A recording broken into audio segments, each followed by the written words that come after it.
UPPL सरकाराथ' सरकार नङा मारैहाय सरकार नङा होननानै बुंखो आं लाजिनायसो मोनो प्रमद बर'नि खौरां बुङोब्ला आं लाजिनायसो मोनो साननो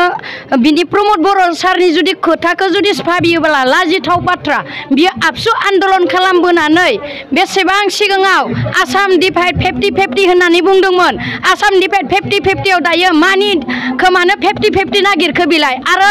दायो बुंनो थाङोब्ला बियो सिगां बेसेबां बर' हारिनि थाखाय गोदोर खौरां बुंदोंमोन बियो गादियाव जिरायनो थाखाय मासियाव जिरायनो थाखाय बियो बेबायदि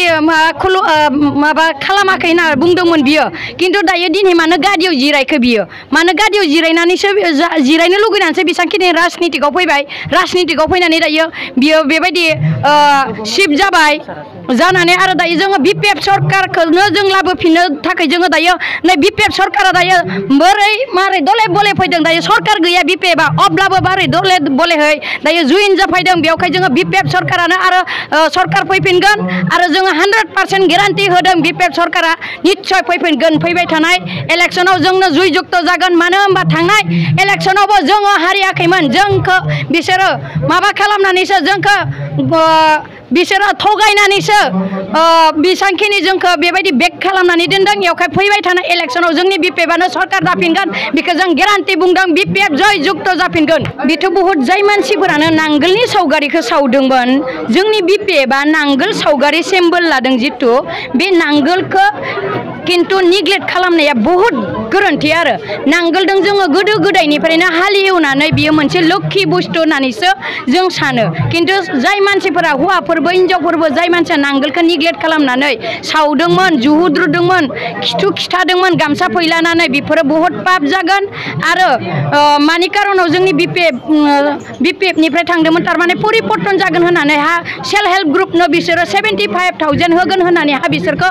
लुप होनानै लांदोंमोन न'खर बिसोरनो साख्रि होगोन होनदोंमोन इनिखाय थारमाने बेबायदि बुरखायनानै लांदोंमोन आरो दा गासै न'खरावबो साख्रि होयोब्ला माहाथो साख्रि गैया दिनैसिम आरो 75,000 जितु सेल्फ हेल्प ग्रुपनो होगोन होनदोंमोन माहाथो जोंनि आमजुलियाव थांनानै कुन्दुरबिलाव एग्रिकालसारनिहाय फैसा बेबायदि माहे हप्ता इदि फैसा हाबगोन होननानै माहे फैसा हाबगोन होननानै जितु डकुमेन्टस लानानै बिसोरो 50 थाखा फैसा कालेक्ट खालामनानै बिसोरो इदि थगायनानै लानानै फैदों होनबा बिसोरो कमियो जोंनि गामियावनो जोंनि एरियायाव 1000नि बारा बेबायदि मानसिफोरा डकुमेन्टस होनानै 50 थाखा फैसा होनानै बेबायदि जुइन खालामदोंमोन किन्तु दिनैसिम गैया होनबा मानि कारनाव जोंलाय फोथायनो बे इउपिपिएल सरकारखौलाय इउपिपिएल सरकारखौ जों सरकार होननानै साना सुइजारलेण्ड बनायगोन होनना बुंनाय सुइजारलेण्ड माहा बनायखो मा बनायदों जोंनि बिपिएफखौ बुंबाय थादों 17 बोसोराव मा मावखो होननानै किन्तु 17 बोसोराव मा मावखो गागायानो जेराव जिरायदों जेराव एसेम्बलि खालामदों बेफोरो सोर बनायनाय हाग्रामा सार जुदि बनायाखैब्ला जोंनि बिपिएफ समनि गोनजासो जितु दायो आरो न' फैबावदों जितु जाय मानसिफोरा आइडि दङ न' मोनदों बे न'खौबो बिसोरो मा खालामदों जितु इटा होनांगौ बे इटाखौ होआखै बिसोरो डुप्लिकेट इटा जितु आथाया 2-3 बोसोरनि गेजेरावनो आथाया गुगागोन खनसे सौबानो बे इटाया लांगाब गुगादों इन्जुरफोरा गुगायदों जिबायदि जितु सिगां जितु बिपिएफ सरकार थानाय टाइमाव 20 आरो 80 मोन 20 फुटमोन 20खौ 80 बनायदों 80आ आरो हल्ल' बनायना होदों बिसोरो आरो सिगांनिया प्लास्टार दंमोन दायो प्लास्टारबो गैया ओरैबायदि अबस्था दायो दुखे दरिद्रनिफ्राय थै सोबदों लुवार होननानै नामा खान्दाय होननानै जितु सिलौरा नामा खान्दाय बेखौ बुंजागोन बे प्रमद बर' सारखौ आं दिनै बुंदों दाथिनानै दिनै बेयाव थै सोबख'ग्रा जोंनि बर' हारिनि आरो दायो इलेक्सन फैनायनि सिगाङावनो जुदि एफेक्सन खालामदोंबा आरो इलेक्सन बायखांब्ला आरो बेयाव माबायदि खालामगोन जोंनि गोरिब गुन्द्राखौ हु सेख'जोबनानै बियो लुवार बायदि थै सोबख'गोन बियो बेखौ लुवार होननानैसो आं बुंनाय